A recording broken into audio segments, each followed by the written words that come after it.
माळेगाव साखर कारखान्याच्या संचालक पदासाठी उपमुख्यमंत्री सुनेत्रा पवार यांची बिनविरोध निवड। दिवंगत उपमुख्यमंत्री अजित पवार यांच्या रिक्त झालेल्या पदाकरता सुनेत्रा पवारांची निवड। सेवानिवृत्त सरन्यायाधीश भूषण गवईंना स्वातंत्र्यवीर दादा उंडाळकर सामाजिक पुरस्कार। साताऱ्यातल्या कराडमधील उंडाळे येथे 43वा माजी सैनिक मेळावा पार पडला।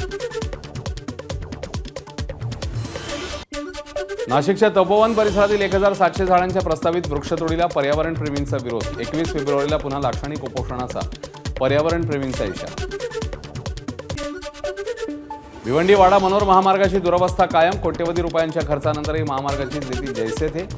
धूळ आणि खराब रस्त्यांमुळे नागरिक हैराण। सार्वजनिक बांधकाम विभागाच्या कामकाजावर प्रश्न उपस्थित।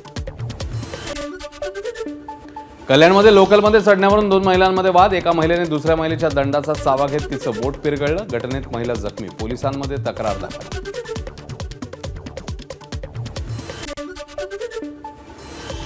पुण्यामध्ये 84 वर्षीय धावपटूने राष्ट्रीय ॲथलेटिक्स स्पर्धेत पटकावली 3 गोल्ड मेडल्स। 400 आणि 1500 मीटर धावण्याच्या स्पर्धेत पटकावलं पदक। लॉंग जंपमध्येही पटकावलं गोल्ड मेडल।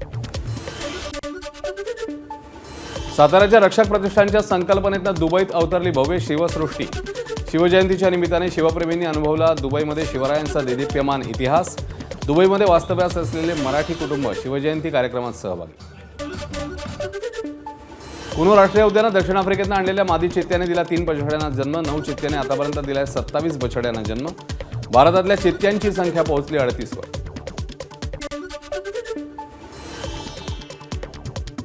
न्यूयॉर्कच्या एका चर्चमध्ये भीषण स्फोट। स्फोटानंतर चर्चमध्ये आग। आगीत 13 नागरिक जखमी। गॅस लिकेजमुळे स्फोट झाल्याची प्राथमिक माहिती। न्यूयॉर्क पोलिसांकडून अधिकचा तपास सुरू। एबीपी माझा, उघडा डोळे बघा नीट।